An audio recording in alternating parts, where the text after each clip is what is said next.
Cunard cancels its Australian summer season, Royal Caribbean delays its US restart, and Celebrity kicks off its return to service with 2 cases of COVID-19.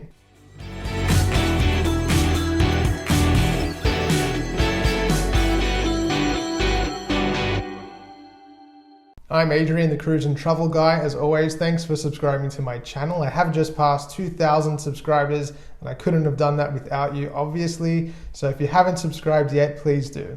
The Celebrity Millennium embarked on her first cruise from St Maarten on June 5th with 600 fully vaccinated guests on board. Within days, 2 passengers had tested positive for the virus and were quarantined to their stateroom. However, from all accounts, the rest of the cruise continued on as normal and everyone was as upbeat as they were on day 1. Further onboard testing was conducted with no additional cases identified. Cunard this week announced the cancellation of their Australian 2021-2022 summer season, while also cancelling the 2022 World Cruise on board both Queen Mary 2 and Queen Victoria. The decision to cancel the local Cunard summer season comes in light of the government's recent extension to the cruise and travel ban and previous advice that the international borders will remain shut until mid-2022. Queen Elizabeth is due to return to Australian waters in November next year. Affected guests will receive a future cruise credit with a 25% bonus or the option of a full refund. Princess have announced a new feature for their highly praised Ocean Medallion technology with the ability to now call a crew member on demand. Utilizing the medallion, a crew member will respond to your calls and find you wherever you are on board. You can also use a new crew call feature to chat virtually with crew members, making for a more personalized onboard experience and further eliminating the need to line up at guest services. The new features are part of a trademarked feature set called Truly Touchless, which is designed to maximize guest convenience. Royal Caribbean this week announced a delay to their US restart. They were scheduled to get back to business with the Odyssey of the Seas sailing from Fort Lauderdale on July 3rd. However, 8 crew members have tested positive for COVID-19 and out of an abundance of caution,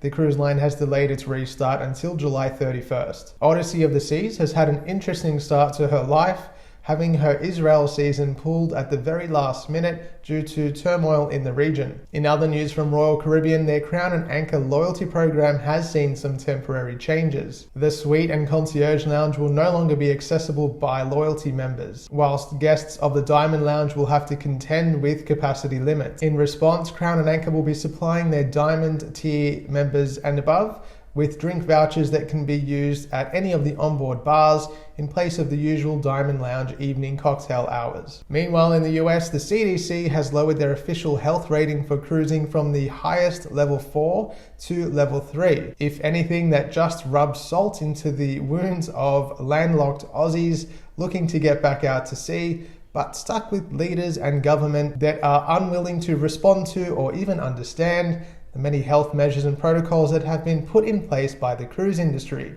I'm not bitter, I promise.